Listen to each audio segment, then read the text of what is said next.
Não existe você achar que nunca vai sofrer um ataque, nunca vai sofrer um vazamento. A questão é, quando acontecer, você vai estar preparado para isso? Se eu te der o meu CPF agora, ele pode já estar presente em algumas bases de dados clandestinas? Eu digo que sim. Hoje em dia, os ataques vêm de todas as partes. Eu já vi uma empresa quebrar por causa de um clique. Nisso que clicou era um ransomware. Ela fechou porque ela perdeu todos os dados. Jefferson Batista é especialista em segurança digital e autor do livro Sua Vida Online Está à Venda. Ele já ajudou dezenas de empresas quando o assunto é proteger dados e privacidade. Um único funcionário pode derrubar uma empresa inteira? Pode. E eu já vi isso acontecer. As pessoas não têm ideia do perigo que elas correm. E para o empresário, privacidade não é custo. É muito melhor do que tomar uma multa de até 20 milhões.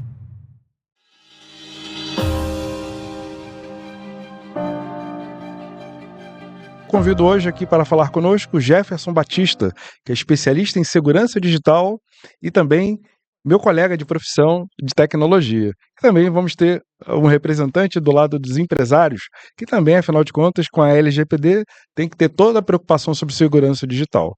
Bem-vindo, meu amigo. E é um prazer recebê-lo aqui.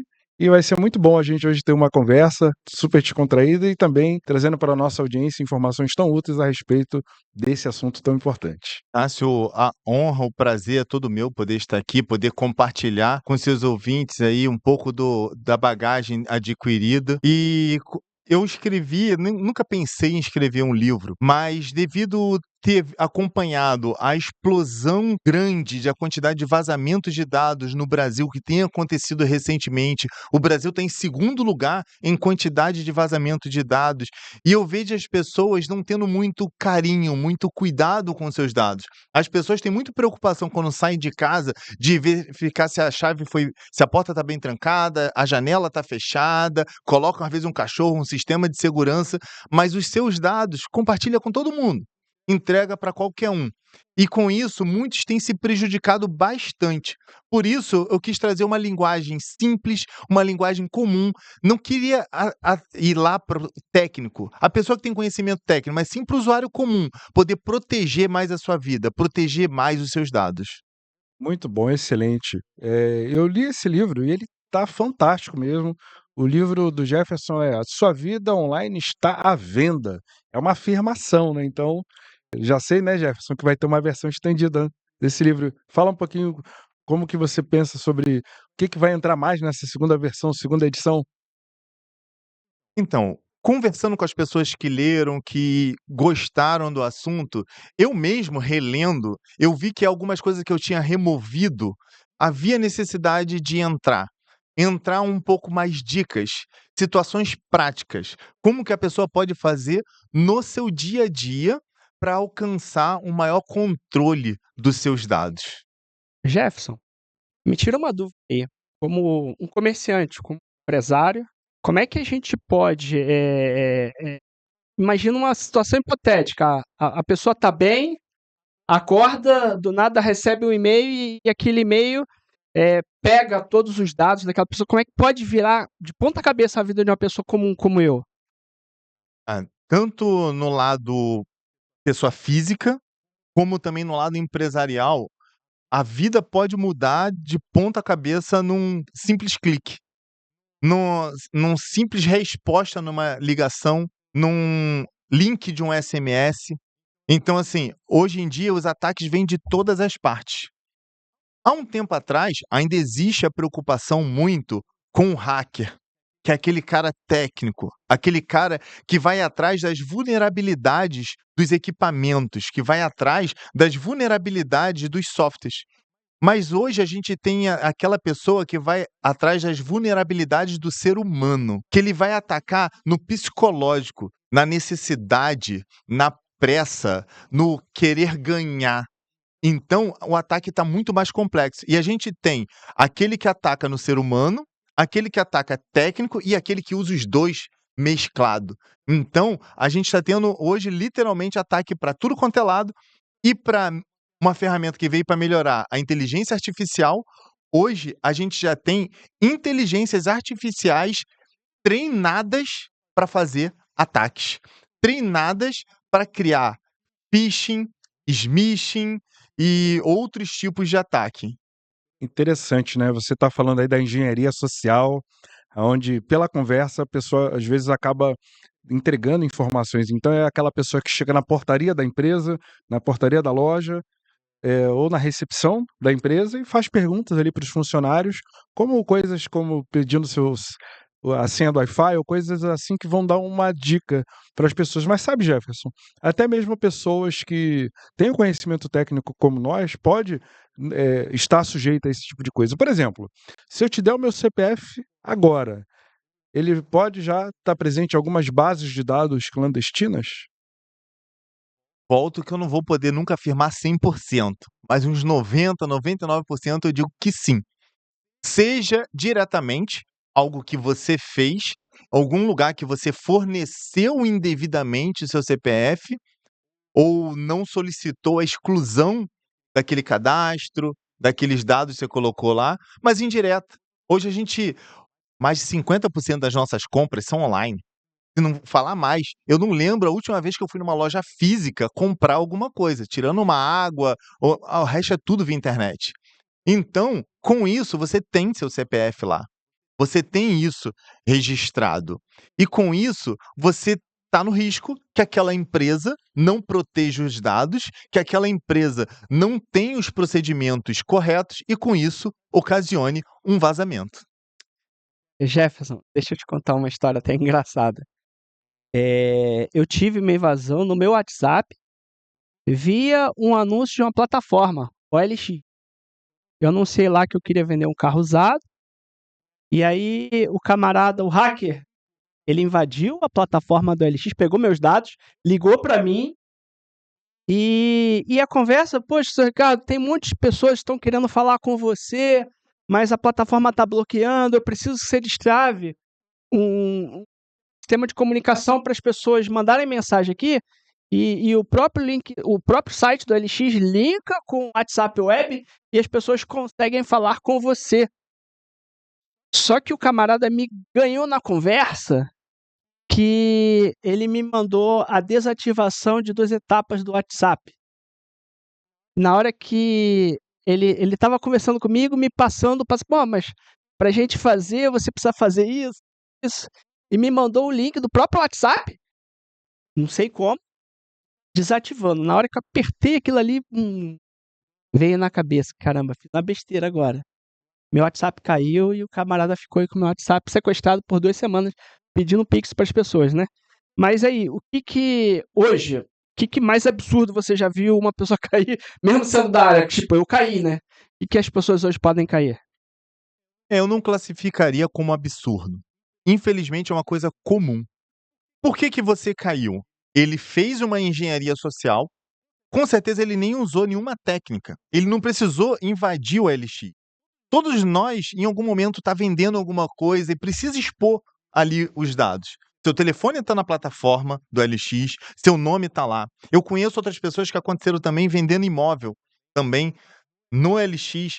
Por que o OLX? Que ali tá como é uma plataforma muito usada e tá ali os dados expostos, ele pegou teu número, ele pegou um telefone, tentou adicionar um WhatsApp ali, ele sabia que você ia receber, como você tinha ativado isso, como muitas pessoas nem ativam um segundo fator de proteção, muitos delas não ativam. No WhatsApp eu recomendo colocar também a senha, além de receber esse link, porque aí você não recebe ele não conseguiria nem que esse link chegasse para você, porque quando ele tentasse ativar teu WhatsApp nesse outro telefone, iria pedir uma senha. Ele não teria, pararia ali. Como não tinha essa senha, ele conseguiu, você recebeu o link. O que que ele se aproveitou? Você devia estar ocupado no momento, devia estar meio enrolado com outras coisas. Então eles fazem isso. Eles utilizam dos momentos que as pessoas, talvez se você estivesse na loja, tranquilo, na sua mesa, você ia pensar, raciocinar: "Não, calma aí". Isso que é importante, a gente não pode agir no afoito do momento. Se é uma coisa importante, para tudo e dá atenção àquilo, ou não dá atenção àquilo.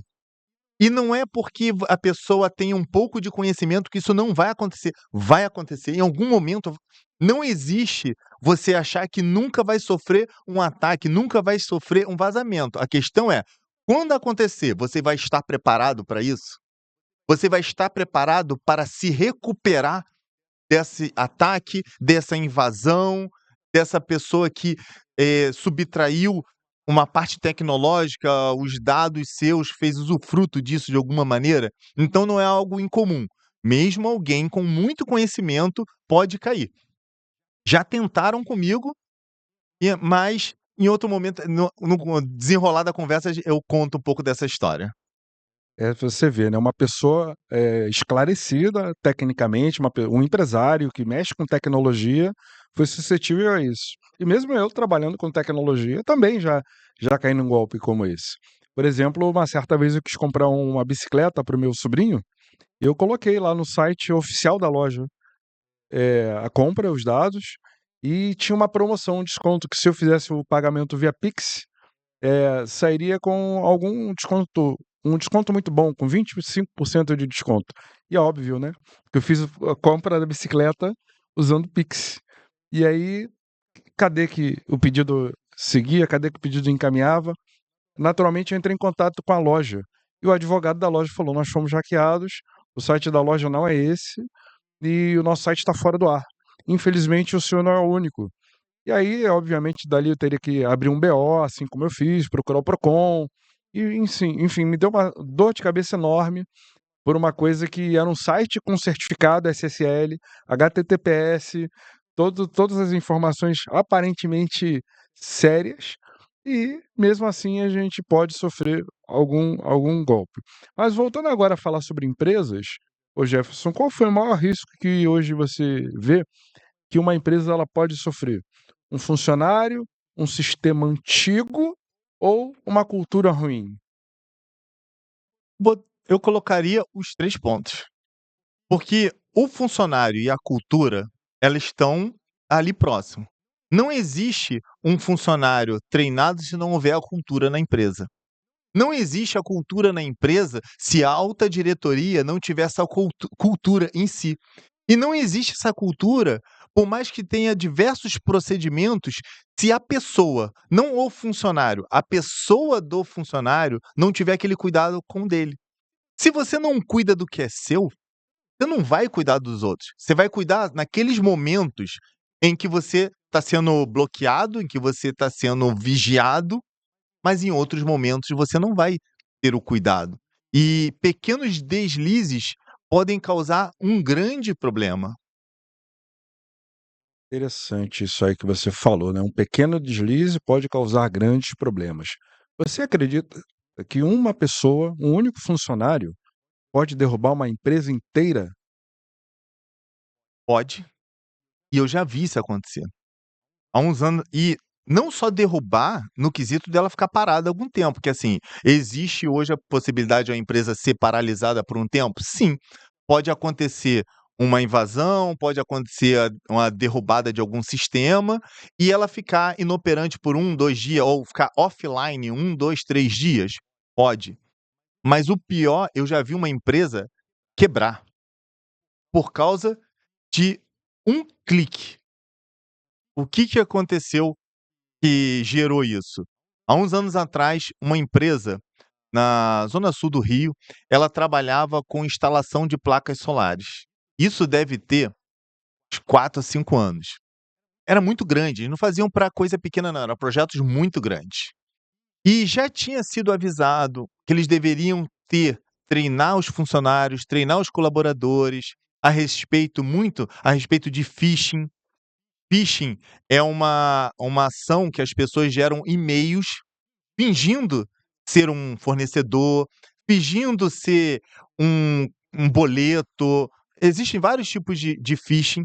Ele vai mandar aquele e-mail fingindo ser uma empresa e algumas vezes não são tão visualmente perceptíveis. Hoje, essa semana eu vi um que era um e-mail fingindo ser Microsoft, só que ao invés do M, era um R e um N.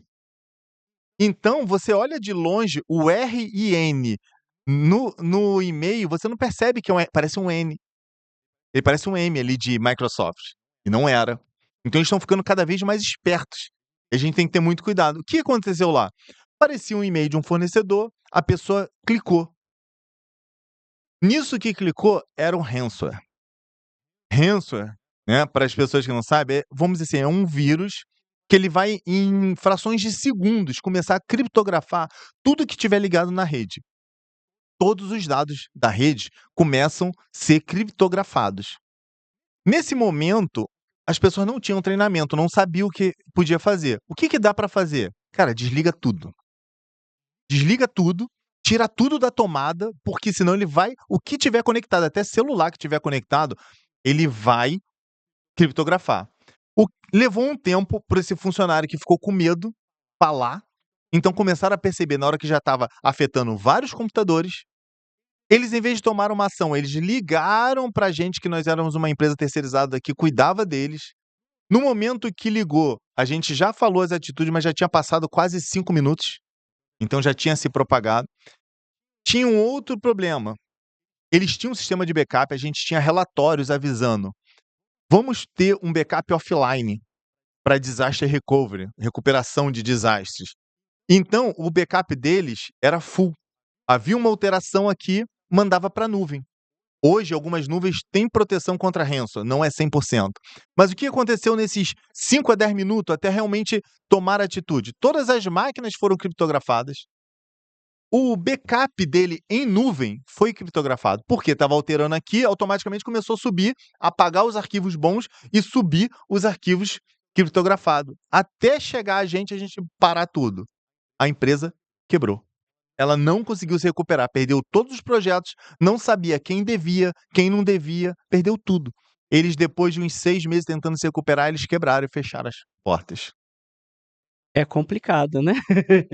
Eu vi uma situação muito louca. Por exemplo, a gente tem aqui na Shoptel, a gente trabalha com marketplace a nível de expor alguns produtos antigos, produtos que saíram de linha, né? Que às vezes aquilo que a gente tem aqui sobrando, ninguém mais quer, lá no Nordeste ou no Sul, é ouro, porque as pessoas precisam, né, de certos equipamentos. E a gente tem essa conta ativa no marketplace, que é até famosa, a amarelinha, né? E a gente teve uma noite tenebrosa. Essa plataforma ela foi invadida, a gente até estava numa condição legal, a gente era reputação boa, excelente. Um hacker invadiu essa plataforma nossa e anunciou o momento, o iPhone da época, com preço 40% mais barato. Então, vendeu numa noite 20 iPhones do grandão Pro Max e tal. E o pessoal começou a me ligar, começou a vir uma avalanche. Pô, eu comprei, me endividei, passei no cartão, parcelei, comprei. E o pessoal começou a me cobrar iPhone, mas eu não trabalho com iPhone. E aí? Olha só o problema, né? Até provar que A mais B, eu tive que ir lá na delegacia de defraudações para poder apresentar um BO, para me salvar, né? E foi um erro da plataforma. E que se eu não tivesse esse preparo, e aí, imagina, como é que eu ia fazer? Vendi, o pessoal me cobrando, me ligaram, descobriram meu telefone, né, pelo nome da minha empresa. Ó, eu comprei meu iPhone, eu quero meu iPhone. E aí? Lidar com essas emoções das pessoas.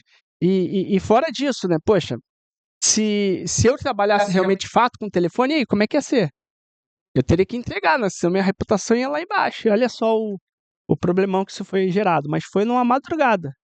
Invadiram e jogaram a promoção, então realmente isso pode acontecer com qualquer um, às vezes do pequeno, médio, grande empresário, né? Agora, isso aí, perder esses dados, é falta de liderança ou é falta de cultura com relação ao gestor do negócio? Pensando no seu lado, você não tinha muito o que fazer nessa situação. A responsabilidade é do marketplace, neste caso.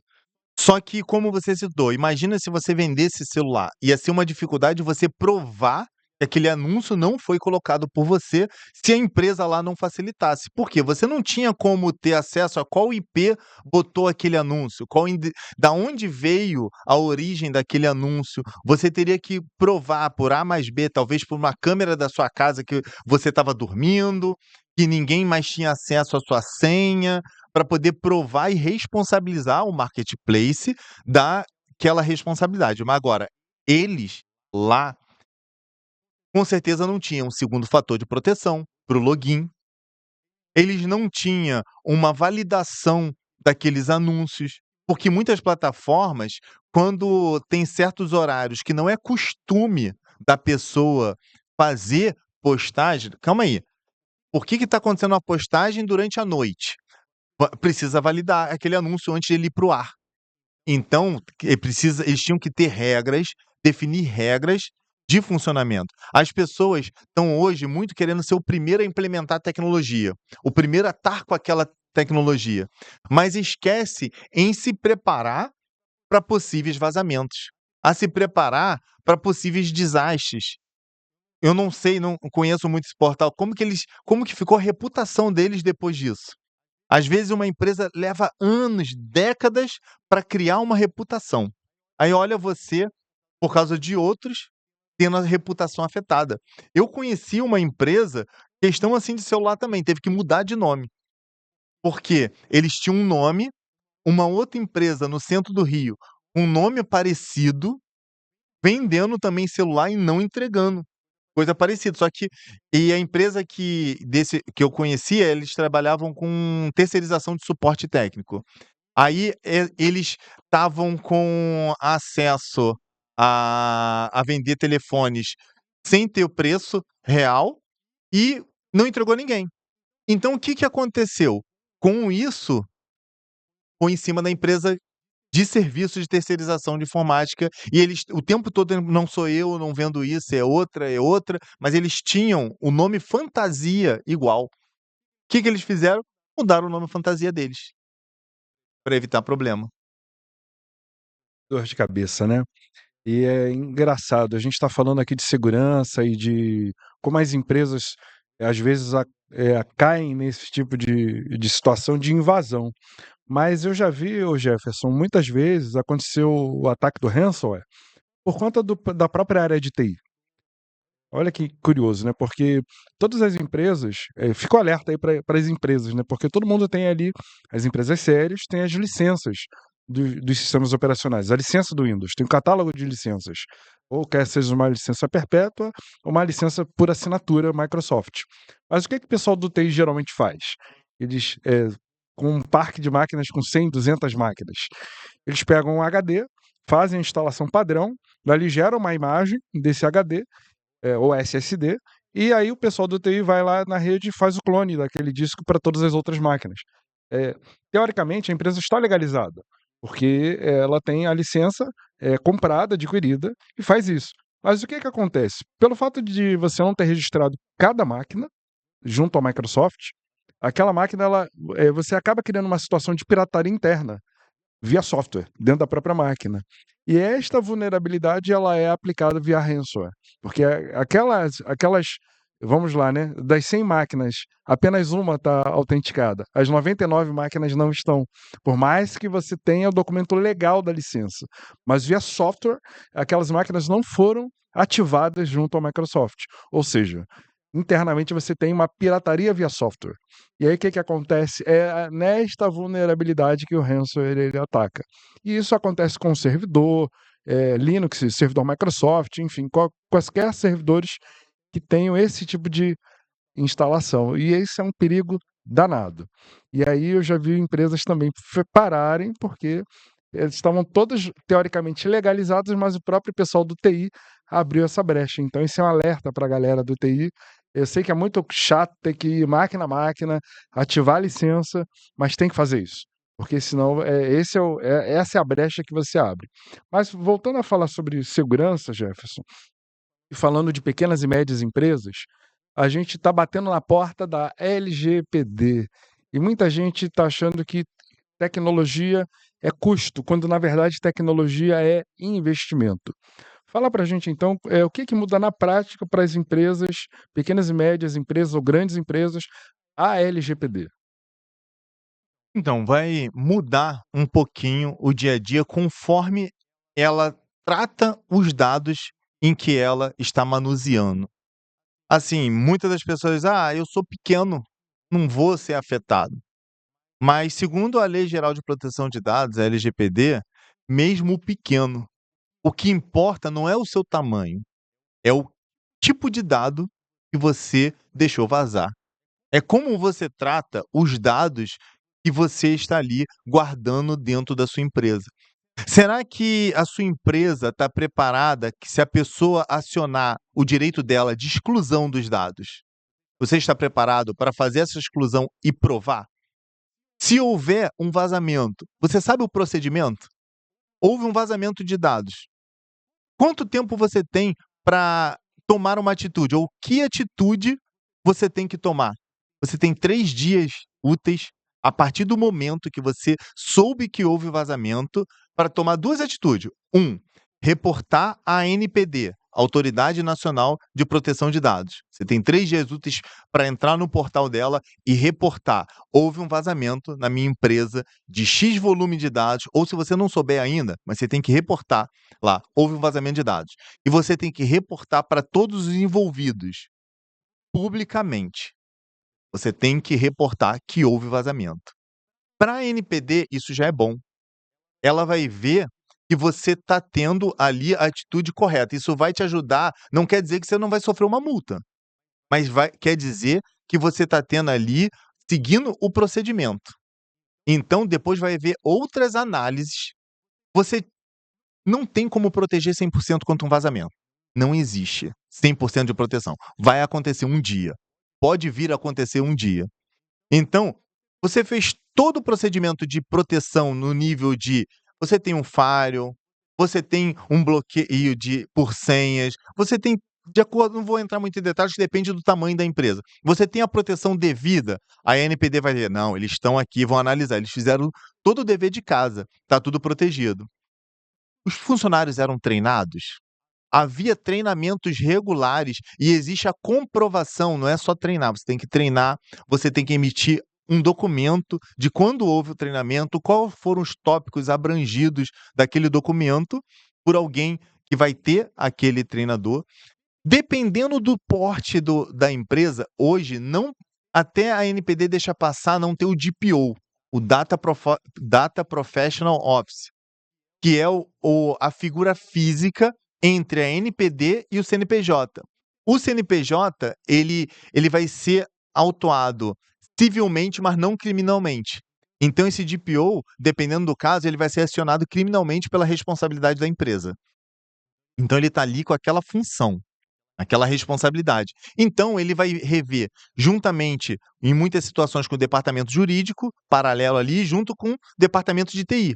Processos, procedimentos, documentações apropriadas para a empresa estar preparada para um vazamento, preparada para se proteger. E me diz uma coisa, Jefferson, o que que levaria uma empresa a tomar uma multa rápido? Qual seria um erro fatal, assim, que leva uma empresa a tomar uma multa a qualquer momento? No caso de um vazamento, ela extrapolar esses 3 dias. Outra coisa, não dá atenção a um cliente que, por exemplo, solicite a remoção dos dados. Ah, é qualquer dado que pode remover? Não, não é qualquer dado. Alguns dados, a lei obriga que o empresário tenha que armazenar. Você tem que saber quais dados você tem que armazenar, por quanto tempo você tem que armazenar aqueles dados. Logo, você precisa ter o DPO, que pode ser uma empresa, pode ser alguém contratado, pode ser alguém da empresa, tem que prontamente responder àquela pessoa que solicitou a exclusão dos dados. Então, Jefferson, vamos lá. Quer dizer que um funcionário mal treinado pode gerar uma penalidade jurídica por uma empresa? Pode. Tem diversas situações que um funcionário mal treinado pode causar. Não só um funcionário mal treinado, como os colaboradores em geral. Não culpa daquele funcionário.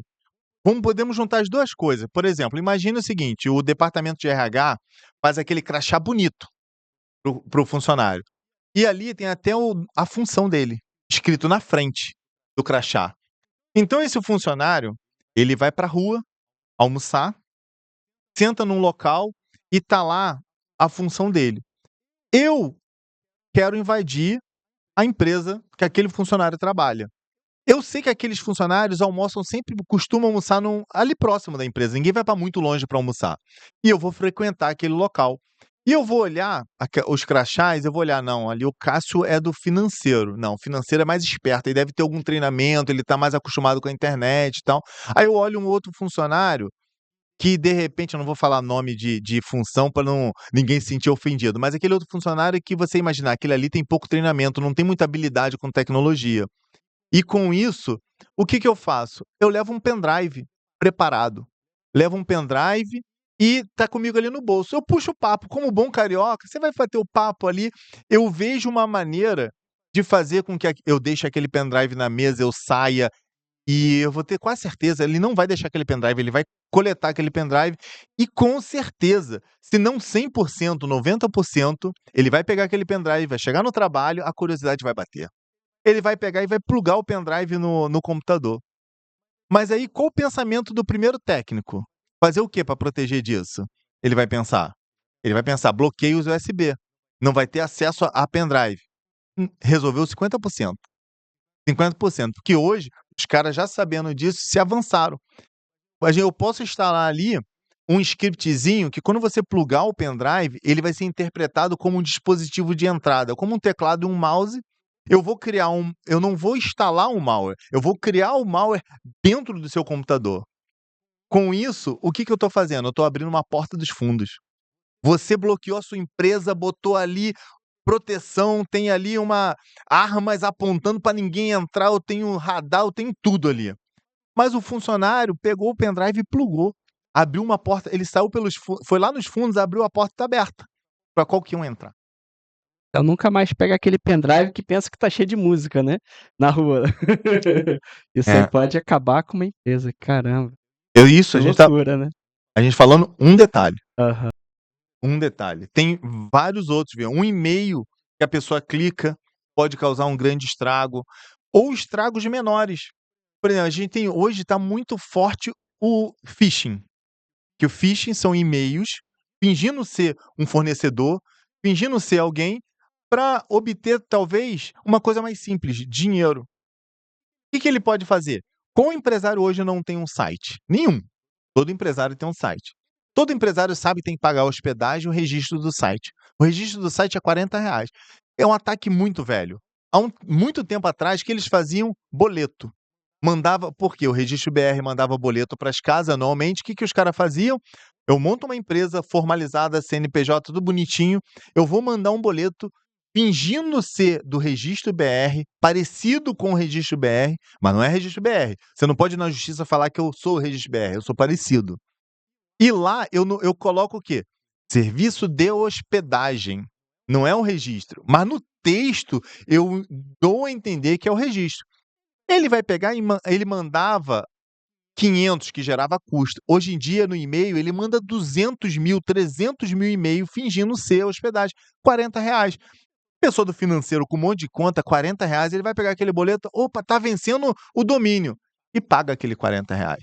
E eu já vi empresas grandes, não vi, soube de casos de empresa grande cair em 128.000. E teve até um caso, acho que você já ouviu falar do caso na China, que usaram inteligência artificial para isso, para simular um CIO da empresa solicitando uma transferência milionária. A pessoa estranhou o e-mail, era um ataque direcionado. Esses que são pulverizados não são direcionados, o direcionado é pior. Ele fingiu ser o CEO da empresa, que não ficava no mesmo local físico que ele. Ele estranhou uma transferência tão grande. Nós estamos adquirindo uma startup ou alguma coisa assim. Ele, não, vamos ter uma reunião. Fez uma reunião. Era lá, na imagem era o CEO falando, confirmando, tudo. Não era. Era inteligência artificial. Rapaz, isso tá muito sofisticado hoje, né? Hoje qualquer pessoa consegue instalar um software em seu computador e com esse software a pessoa consegue simular a imagem de outra pessoa. Tem vários vídeos aí das pessoas imitando Tom Cruise e outras celebridades aí. Aí, se você cair nesse golpe, o que a gente pede então para as pessoas fazerem? Você está numa videoconferência e alguém, o diretor da empresa, pediu alguma coisa estranha, como essa. Faz o seguinte, pede para a pessoa, faz isso aqui, ó. Ele passa a mão no seu rosto, porque aí esses softwares que fazem essa emulação de rosto, quando você bota a mão na frente, ele distorce. Eu agora, por exemplo, estou botando a mão no rosto, sou eu mesmo, né? A mão está na minha frente, do meu rosto. Mas a inteligência artificial ainda não chegou nesse nível. Então, se você estiver numa videoconferência, pede para a pessoa botar a mão no rosto, que dali você já derruba esse ponto. E a gente está falando de várias coisas que me lembram até episódio de Mr. Robots, né? Esses casos aí que as pessoas caem.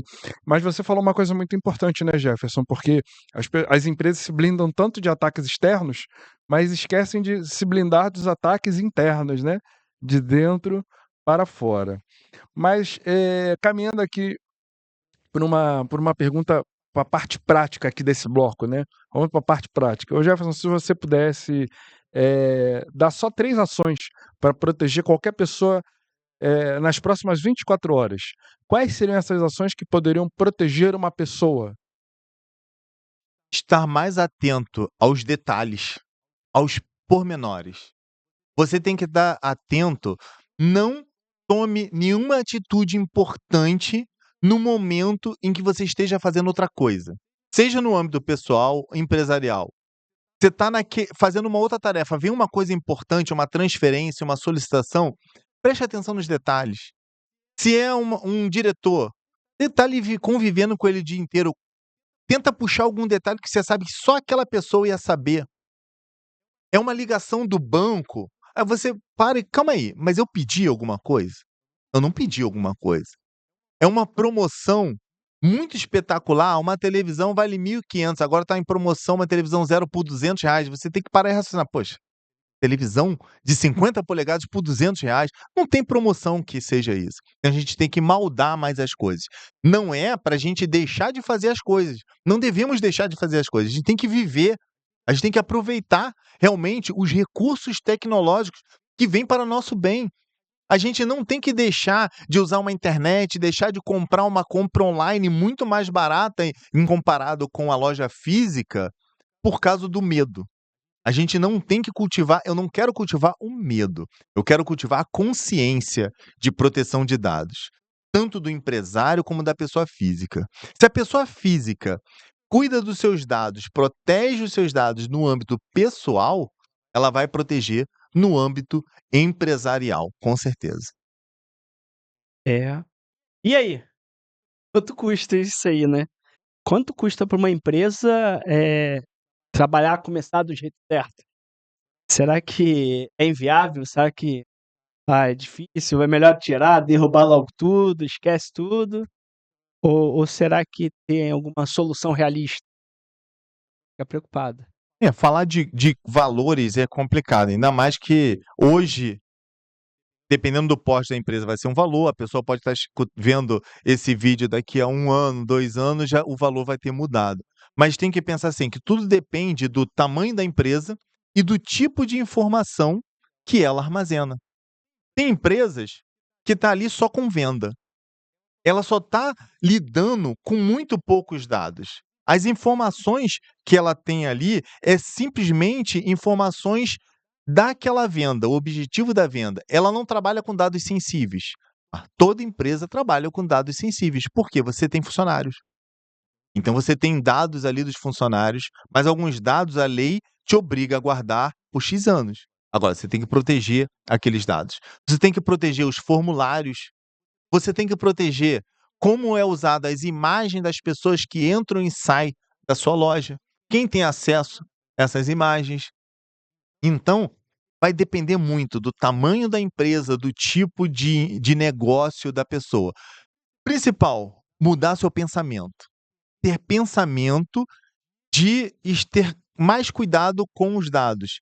Entender a LGPD. A lei não é tão grande, é confuso, mas tem muito material que as pessoas estão aí desmembrando a lei, desmembrando em detalhes menores. Até aproveitando aqui para fazer um jabá, pensando nisso, eu já comecei a escrever um novo livro focado no empresário para poder trazer o dia a dia. Eu estou pensando, já até estruturando, botar ali, um modelo de carta de contato com a NPD no caso de vazamento. Um modelozinho de regularidade de treinamento. Ah, vai ter muito DPO aí, vai ter muito profissional de privacidade falando: "Cara, você está fazendo isso". Não, a empresa vai precisar. Mas é aquela empresa que nunca deu startup, ela não vai começar se ela não tiver uma coisa simples. Tem que ser realista, não adianta achar que vai. Não, vamos dar um pouquinho ali de ajuda para o pequeno poder estar se preparando, até porque um DPO, dependendo do tamanho da empresa, ele não vai poder ir lá gastar 5, 6, 10 horas dele com aquela empresa que ela não vai ter como custear todos os cursos, todos os treinamentos, que não é pouco, que a pessoa precisa fazer. Ela tem que entender de LGPD, ela tem que entender de GDPR, que é a lei europeia, porque, por exemplo, se você está fazendo armazenamento em nuvem de dados das pessoas, você tem que entender de transferência internacional de dados. Então, aonde está aquele dado que está no Google Drive, está armazenado em que país? Você tem que saber. A LGPD diz que é obrigação do empresário, você usa armazenamento em nuvem, está onde? Em que país? Você está cumprindo a lei daquele país e do Brasil? Então, transferência internacional de dados é bem complexa. Por isso que o empresário vai variar de cada um, ele se adaptar. Então é difícil falar assim valores. É acessível? Tem. Se você pegar o DPO que lida com uma grande corporação, o preço dele vai ser muito alto. Mas você tem aquele DPO que está ainda ele tem conhecimento, mas ele está começando ainda com empresas menores. Ou você pode fazer um pacote menor, né? É. Jefferson, você falou sobre vários aspectos aí, realmente, a gente fica assim, poxa, caramba, a nossa vida está exposta de diversas formas, né? Agora, por exemplo, hoje, a biometria facial, hoje em dia, a maioria está na moda, né? Reconhecimento de banco, de sites, o que for, você vai lá, até mesmo na carteira.gov, você tem que ir lá botar a sua. E o pessoal agora está começando a utilizar isso em condomínios, né, em diversos outros empreendimentos. E essas empresas que tomam conta desse banco de dados, será que elas precisam ter algum tipo de regulamentação? Será que a pessoa pode chegar assim, eu não quero cadastrar meu rosto aí nesse dispositivo? Como que a LGPD pode proteger uma pessoa no caso dessa?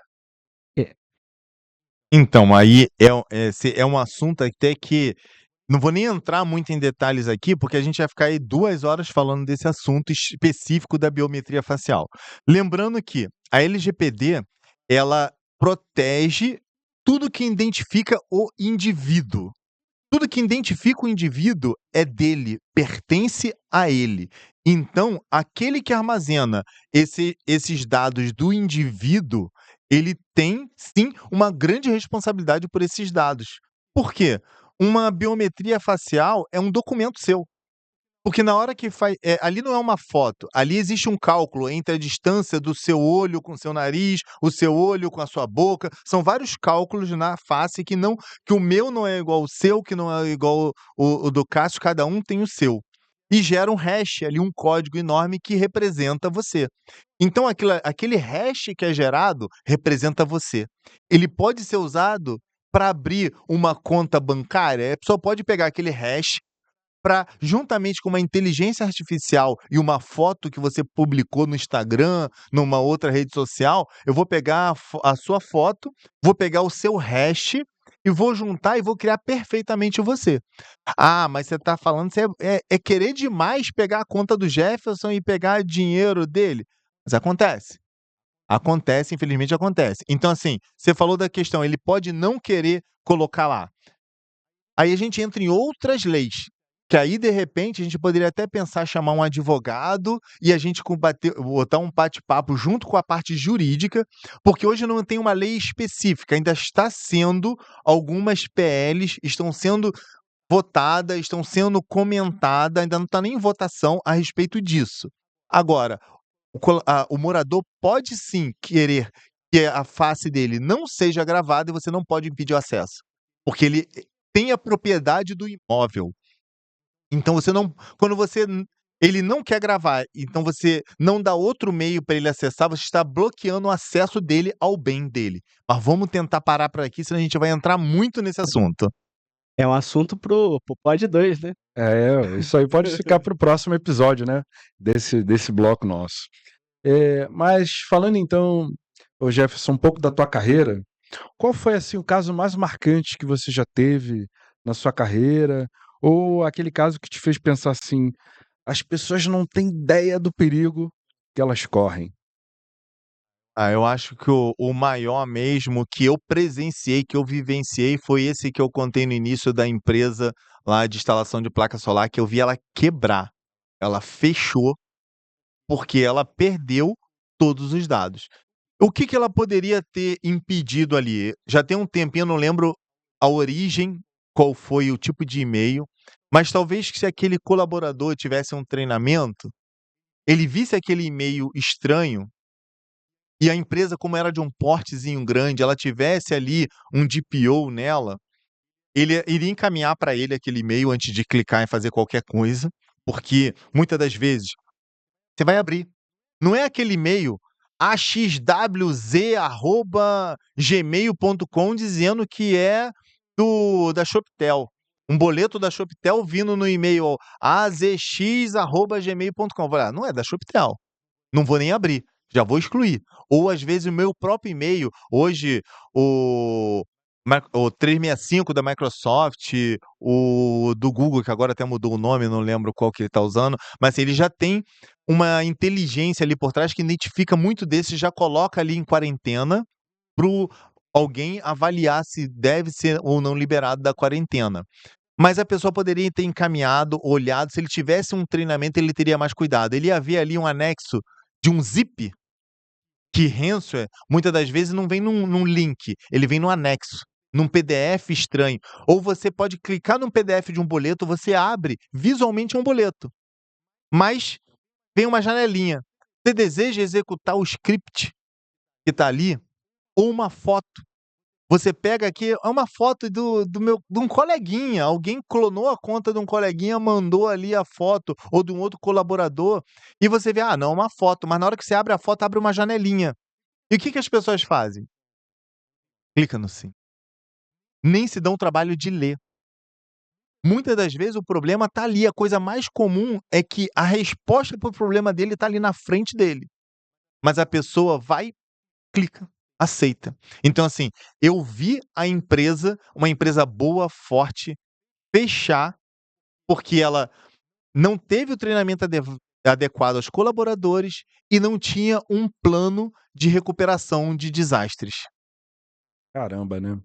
Olha, que conversa maravilhosa. Se deixar, a gente fica o dia inteiro aqui conversando sobre esse assunto. De fato, é um assunto que preocupa muito, e mais que também você deixou claro para a gente que a gente não precisa ter medo. Quer seja eu como pessoa física, eu só basta ter responsabilidade, ou quer seja uma empresa também. Se você então, Jefferson, pudesse dar uma dica rápida, qual seria a dica que você daria para a segurança e proteção de qualquer pessoa? Lembrar, privacidade não é esconder. Você não está querendo esconder nada, é controlar. Privacidade não é esconder, é controlar. Quem tem acesso ao quê? Quem tem acesso aos seus dados? E para o empresário, privacidade, cibersegurança não é custo, e sim é investir na confiança da sua empresa. Então, aplicar os processos de proteção da sua empresa é muito melhor do que tomar uma multa da NPD de até 20 milhões por vazamento. Pode, num incidente, ter mais de um vazamento dentro de um incidente. Então pode vir a ser 2% do seu faturamento bruto, chegando num teto de até 20 milhões por vazamento. Opa! É complicado, né? A gente tem que tomar muito cuidado, né? E ligado à área da segurança também, né? As pessoas às vezes não sabem, né, que tipo de aplicativo instala no celular, né? Até mesmo, poxa, que de câmera compra, né? Pode comprar aquela câmera do Shopee por R$ 50 e ter a privacidade invadida, né? Instalou aquele aplicativo que vem com um monte de propaganda e vem com vírus também no celular. E aí imagina, você comprou uma câmera de R$ 50 pensando, pô, fiz um negoção, né? Só que instalou aquele aplicativo, aí vem um phish ou vem um programa malware que pode coletar todos os dados bancários da pessoa. E aí olha só o problema. Valeu a pena ter economizado, pagar R$ 50 numa câmera que vai invadir o seu sistema bancário, ou vai capturar teu e-mail, ou vai arrumar um problema, né? Já tem algumas câmeras, já tem vários testes na internet de algumas câmeras. Não é falando mal da produção chinesa, até porque hoje tudo é na China. Tanto a marca top como a marca baratinha. Além de você ter, muitas das vezes, um hardware, um plástico, uma estrutura muito mais fraca, que não é IP67 de verdade, que não vai aguentar sol, não vai aguentar chuva, você tem ali, muitas das vezes, já foi comprovado que muitas delas, às vezes, encaminham para a fábrica imagens que estão sendo gravadas nela. Ela está conectada na internet, que hoje quem não conecta, tem a possibilidade de tu ficar offline lá, só tá gravando no chipzinho, beleza, mas ninguém faz isso. Todo mundo grava no chip e joga pra internet. Quer acessar, quer pegar o celular e olhar aquela câmera. Mas muitas delas não passa só para você. É maldade? Não é maldade. Muitas das vezes a empresa lá não está querendo roubar os teus dados. Ela está querendo fazer uma análise do funcionamento da câmera. Só que ela não está gastando dinheiro para proteger entre a sua câmera e os servidores deles. E você não autorizou ele fazer isso. Ele faz isso automático.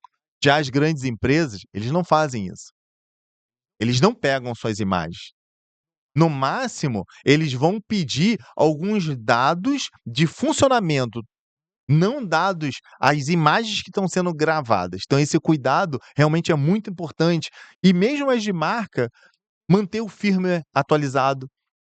Muitas das vezes a pessoa vai lá, eu quero comprar só a câmerazinha, vou comprar, não querendo, eu quase que eu falei marca aqui, mas não vamos falar uma marca que sendo melhor do que a outra, mas eu pego uma marca popular. Peguei lá uma marca popular, comprei na Shoptel, levei para casa e instalei. Não pedi um profissional. Dá para fazer? Dá para fazer. Mas será que eu estou mantendo o firmware dela atualizado? Por quê? A chinesa baratinha não lança atualização de firmware. Ele não tem esse objetivo, ele já ganhou o dinheiro, acabou. A grande, ela lança atualização de firmware para proteger você. Isso é muito importante porque acaba sendo um backdoor, né? Como você já havia falado, aquele dispositivo, aquele IoT que todo mundo tem, né? Todo mundo hoje tem um IoT, quer seja uma lâmpada inteligente. Outro dia eu estava vendo uma outra coisa, sabe, Ricardo? Sabe esses aspiradores de pó? Que todo mundo, esses robozinhos que todo mundo gosta, virou a coqueluche aí do momento? Então, no que ele fica varrendo ali a sua casa, na verdade ele está fazendo também um mapeamento de toda a planta da sua casa. E esse mapeamento de dados que você já deu o aceite no acordo de consentimento, quando você instalou o software, você não leu o termo de uso, todo mundo dá o ok para instalar o software, você concordou que aquela empresa poderia coletar o dado da tua casa, para que eles façam isso de maneira que eles possam estudar quem é o seu consumidor. Alguns desses robozinhos têm câmera, então ele sabe se ali quantas pessoas tem, quantas crianças tem, quais são os animais que tem na casa. E esse robozinho ele faz todo esse mapeamento de dados e dá de bandeja para as empresas. Então, quer dizer, além da câmera, agora você tem um robozinho também que mapeia toda a planta da sua casa e está dando informação porque você deu o aceite. Então, as pessoas têm que tomar muito cuidado, né? Quando vão ler o termo de uso, ao dar o aceite, do que elas estão concordando quando ela compra um produto. Mas, ó, Só interrompendo, você falou quando vão ler, mas não, na verdade, incentivo é leia os termos de uso. Que eu acho que 1% lê o termo de uso. é verdade, 1% mesmo. Eu lembro que, nada a ver do assunto, mas tinha uma piada, uma brincadeira aqui da Microsoft que ela provava que ninguém lia os sistemas de uso. Lá no Windows, eu acho que no Windows 95, tinha uma piada no meio do termo de instalação do Windows 95 e muito poucas pessoas faziam isso, né? E liam. Mas enfim, Jefferson, muito obrigado por você ter aceitado o convite, por ter vindo até aqui. Ricardo, muito obrigado por ter disponibilizado aqui o espaço para gente. Agora estamos em uma casa nova, no estúdio, a parceria entre a CSP e a Shoptel, e o Jefferson está inaugurando hoje esse estúdio para a gente. Então, obrigado aí, Ricardo, pela parceria, pela estrutura. E Jefferson, obrigado também. Como é que a gente faz então, né? Para conhecer mais sobre os dados e as informações. É jeffersonbb.com.br. Fala para a gente aí como é que é o seu E site. isso aí, é meu nome, Jefferson com 2 Fs, letra B. A pessoa sempre pergunta: "Ah, por que bebê?", né? Não é bebê de criança, é de Bandeira Baptista, tá lá. E .com.br, lá eu coloco, tem minhas redes sociais, tenho meu contato, eu costumo, assim, na medida do possível, às vezes eu não consigo responder de pronto, é muito difícil, mas tirar uma dúvida na medida do possível, algumas coisas não dá para dar uma consultoria, mas sempre ajudando. Tá lá minhas redes sociais, pode entrar. Foi, assim, um grande prazer estar aqui, foi uma honra. É um assunto que eu tenho que me conter, senão eu falo demais, vou abranger muito tempo, vai embora. Daqui a pouco a gente vai virar a noite aí, que vai estar no outro dia aqui. Que nada, foi um assunto super gostoso, super importante, um assunto de utilidade pública que as pessoas e as empresas precisam saber para colocar em prática. E se você quiser saber mais informações a respeito de tecnologia, empreendedorismo, inovação, inscreva-se em nosso canal, porque em breve lançaremos mais podcasts ou outros vídeos com conteúdos exclusivos para os nossos inscritos em nosso canal. Muito obrigado, pessoal. Um abraço para vocês. Até a próxima. Tchau. Tchau.